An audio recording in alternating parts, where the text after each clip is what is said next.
Oi, galerinha do quarto ano! Será que vocês adivinham sobre o que vai ser a nossa aula de hoje? Será? Aham, isso mesmo, pessoal! Na aula de hoje a gente vai falar sobre teatro por trás das cortinas. O que tem por trás das cortinas? Então vem comigo para você entender um pouquinho sobre o teatro por trás das cortinas. Para isso, fica ligado, pois estamos entrando no capítulo 9. Isso mesmo, eu e a tia Radassa estamos juntas para proporcionar para vocês muita alegria, diversão e atrelado a conhecimento, é claro. Então, vamos começar? O que você sabe do lado daí sobre teatro? Quando a gente fala essa palavra, teatro, o que vem na sua cabeça? Você lembra do quê? Você lembra de algum momento no qual você já foi ao teatro? Você já apresentou alguma peça de teatro? Você conhece os bastidores de um teatro? Tudo isso vamos conversar na nossa aula online, tá bom? Além disso, o teatro, ele utiliza um tipo de texto, um gênero específico. Você do lado daí, sabe qual é o nome desse texto? De olho na tela, olha só. O teatro é uma expressão artística bastante antiga, em que atores apresentam cenas para um público. E o gênero ao qual estamos falando é o gênero texto teatral. Vem comigo! Isso mesmo, pessoal. É o texto teatral.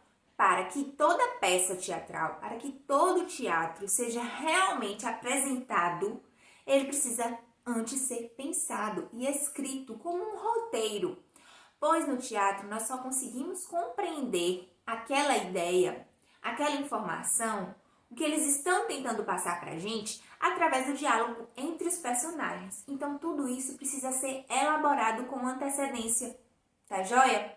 O cenário precisa ser pensado, os personagens, as falas desses personagens, além das rubricas. Tudo isso você vai aprender na aula de hoje. Para que uma história possa ser ensinada no teatro, essa história precisa ser transformada em roteiro, ou seja, em um texto com uma estrutura pronta para ser usada pelos atores sob a orientação de um diretor. Isso mesmo, pessoal. Como eu acabei de explicar para vocês, para que o teatro seja considerado teatro, primeiro ele precisa ser pensado para que depois ele consiga ser ensinado. Quando ele é pensado, ele vira um roteiro. Esse roteiro da ordem dos acontecimentos se transforma em um texto teatral, cheio de rubricas, de contextos, de informações relevantes, inclusive sobre o que o ator vai fazer. Se ele precisar pegar algum objeto, tem que estar escrito nesse texto. Se ele precisar dialogar com alguém, vai estar escrito nesse texto o que ele vai falar também. As falas são de extrema importância para a compreensão do texto e do teatro, claro. Então, atenção, pois o roteiro de um texto teatral tem algumas características a mais, além dessas que eu falei com vocês. De olho na tela. No roteiro de texto teatral, também chamado de texto dramático, são descritos os diálogos dos personagens e comumente há rubricas, que são as orientações sobre a montagem da cena, sobre o figurino e todas as situações que devem ocorrer durante a peça. Pessoal, vocês do lado daí já leram algum texto teatral? Olha que eu acho que sim, viu? Inclusive comigo. Então, vão pensando do lado daí, qual texto vocês leram? Vocês lembram o título daquele texto? Vocês acharam interessante? Qual a parte mais chama sua atenção em um texto teatral? Vamos analisar esse tipo de texto juntinhos, tá bom? Então, vamos pensar. Olha só. Vamos prestar bastante atenção em algumas coisas antes de começar a ler o texto teatral. Tá joia? Então vamos lá, vamos analisar o seguinte. Atenção! precisa ser escrito para ser ensinado. Ler apenas imagens antes de ler o texto para levantar hipóteses sobre o assunto tratado. Focar no texto, mas sem ler, apenas observando sua estrutura. E, galera, esse texto é considerado um texto dramático. Por quê? Porque ele traz elementos como as rubricas e diálogos dos personagens. Tia Júlia do céu! Você fica falando aí rubricas, rubricas, rubricas. O que é rubricas, tia Júlia? Rubricas é aquele comentário que vem entre parênteses ou mesmo com uma letra diferente, explicando o que vai acontecer naquela cena. Bem detalhadinho. Daqui a pouco, nós vamos ver juntos um texto que está no livro de Tia Radassa, um texto teatral. E aí vocês vão entender melhor tudo isso que a tia Júlia está falando, tá joia? Além disso, há os signos teatrais. Como assim, tia Juliana? Signos? Áries, Câncer, Virgem? Não, gente, não tem nada a ver com os signos do zodíaco, não. Tá bom? Os signos teatrais são algumas especificidades características desse gênero, tá joia?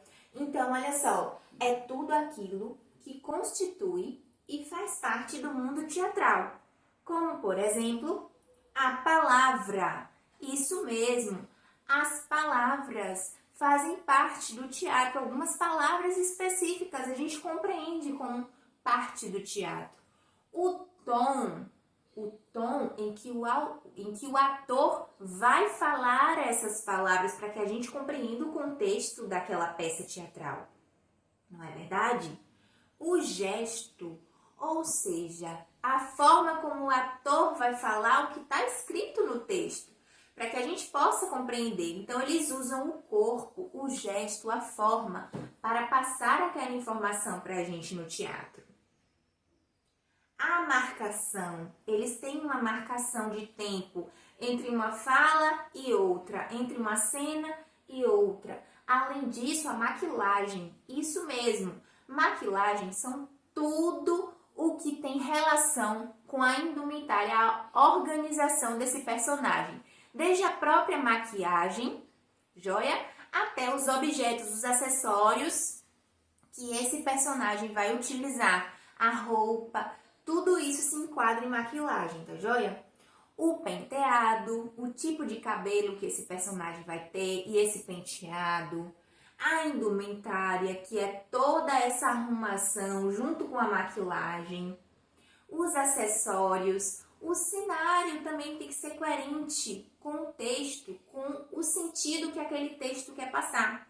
Tem algumas peças que não tem cenário, são só as cortinas. Por quê? Também tem um objetivo específico com isso, tá joia?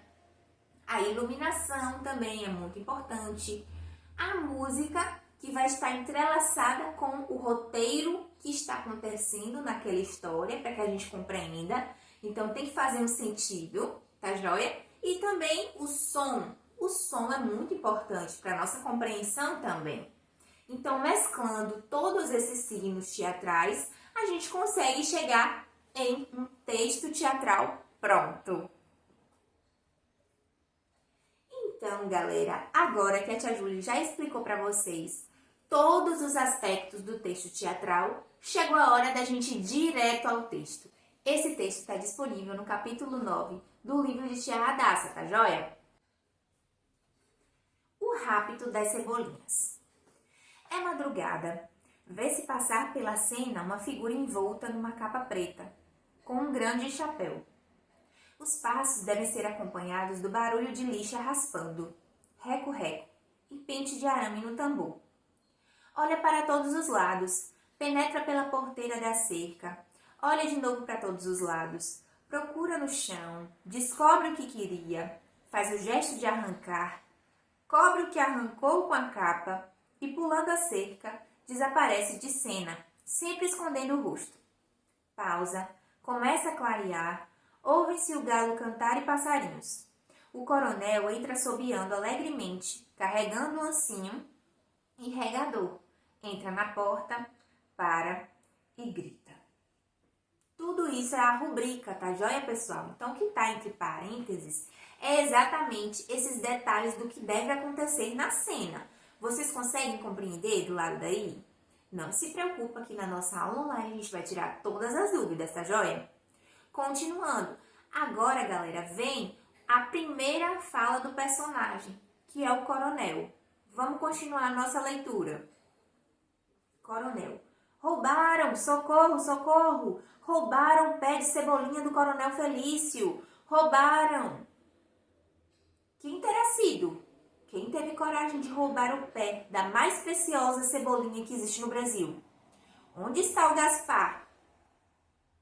Gaspar é o vigia da horta. Gaspar! Gaspar!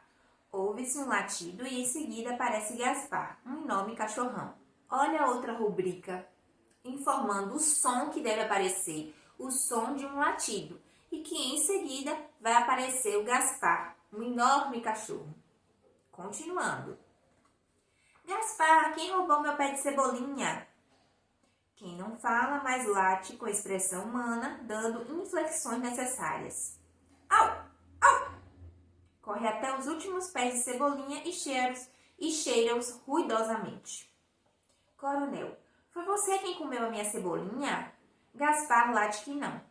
Coronel, palavra de cachorro? Gaspar late que sim.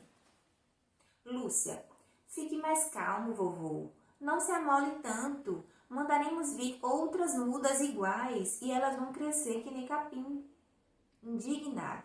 Lúcia, minha neta, não torne a dizer esse absurdo. Você sabe muito bem que essas cebolinhas são diferentes. São cebolinhas da Índia. Quem toma chá dessas cebolinhas tem vida longa e alegria. E estas são as últimas que existem no Brasil. Maneco interrompendo. Fale mais baixo, vovô. Você quer que os outros ladrões apareçam para roubar as duas que sobraram? É mesmo, meu filho. Todo cuidado agora é pouco. Irei até a cidade contratar um detetive para descobrir o ladrão. Prestem bem atenção no pessoal daqui. Todo mundo é suspeito. Vou me vestir e já volto. Entre rubricas, sai. Voz de fora. Ô de casa. Maneco para a plateia. É o vizinho novo, seu camaleão alface. Entra camaleão alface de chapéu de explorador e grandes bigodes. Leva nas costas uma mochila, de onde tirará os objetos necessários para a ação. Camaleão, ainda de fora. Onde está o coronel? Vai entrando muito aflito. Onde está o coronel? Onde está o coronel? Preciso falar ao coronel. Maneco, ele vai à cidade contratar. Camaleão, o que aconteceu? Maneco, roubaram um dos pés de cebolinha. Camaleão correndo para o local do roubo. Não é possível. Como foi isso? Maneco, não sabemos ainda de nada. Vovô vai à cidade contratar um detetive. Detetive? Aparece pronto para sair e emenda a fala quando o Maneco, um detetive para descobrir o raio do ladrão que levou minha cebolinha. Camaleão, um detetive? Corre atrás do coronel e o detém. Um detetive. Um detetive para quê, meu amigo? Com ar de grande superioridade. Então não sabe que sou eu, formado detetive? Coronel, o senhor? Camaleão andando lentamente no palco e muito convencido. Passei 3 anos numa universidade dos Estados Unidos. Parado para a plateia e com malícia. Sou especialista em raptos de verduras, brotinhos, coisinhas tenras e protegidas e desprotegidas. Maneco, mas o senhor tem diploma, seu camaleão? Camaleão, aqui está. Coronel, seu diploma é enorme, seu camaleão alface. Vai para junto dele. O senhor está nomeado meu detetive. Pagarei o que quiser. Camaleão, não cobrarei nada do senhor, adulador. Só quero a sua amizade. Empunha a lente e vai para o canteiro. Vejamos primeiro as pistas. Consigo examinando o local e darei vida para descobrir o mistério da cebolinha. E o coronel, encantadíssimo. Muito obrigado, meu camaleão alface. Vejo que o senhor é um verdadeiro amigo e protetor das plantas. E aí, pessoal, o que vocês acharam desse curto texto teatral? Você conseguiu perceber a encenação dos personagens? Conseguiu visualizar isso na sua imaginação? Vamos analisar então as características principais de um texto teatral? Então, olha só, atenção! Um texto teatral é escrito para se transformar em uma peça teatral, tá joia? E ele é feito para ser ensinado por atores. É escrito principalmente por meio das falas dos personagens, e é por meio das falas que sabemos o que acontece na história. E também aparecem no texto as indicações de como os atores devem se portar e de como a peça deve ser montada. E agora, tia Juliana, eu já compreendi o texto teatral, a importância das rubricas, as observações de cada ator, a entonação. Tudo isso já entendi, tia Juliana, mas como eu vou planejar um texto teatral? Você poderia me explicar? Claro, pessoal! De olho na tela! A gente tem que pensar, galera, nas seguintes características. Em qual será o título do nosso texto? Para que a gente consiga perceber do que a gente vai falar nesse texto, e não fugir da temática, tá bom? Quais serão os personagens, quantos serão e quem vai fazer cada papel? Qual será o cenário e qual será o assunto? E aí, você gostou dessa aula? Deixa um like pra mim, beleza? A gente vai se ver na nossa aula online, tá bom? Um super beijo e até lá!